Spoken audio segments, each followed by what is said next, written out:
Vendue à plus de 15 millions d'exemplaires dans le monde, elle a aujourd'hui encore ses adeptes. Laurence Ragon, Mathieu Auville. C'était la complice des gags de Laurel et Hardy.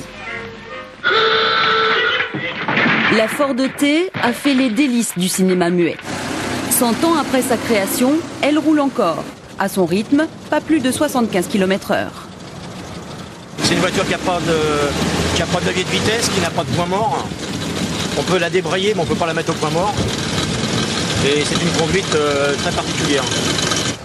Malgré son allure modeste, elle a été élue voiture du XXe siècle.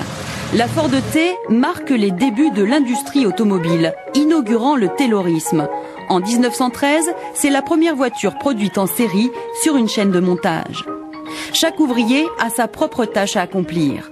À son lancement en 1908, il fallait une journée de travail pour monter une Ford T.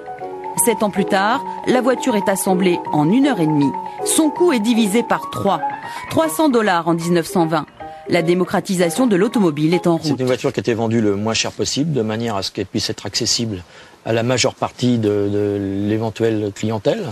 C'est une voiture qui servait à tous les niveaux de gens, à toutes les classes sociales. C'est une voiture qu'on voyait partout, aussi bien en ville que dans les campagnes. On la voyait beaucoup dans les fermes. Il y en a qui étaient transformés en tracteurs. Henry Ford, un patron paternaliste. Il a mis en place la semaine de 40 heures et doublé le salaire de ses ouvriers pour les fidéliser. Car il ne perdait pas de vue ses intérêts.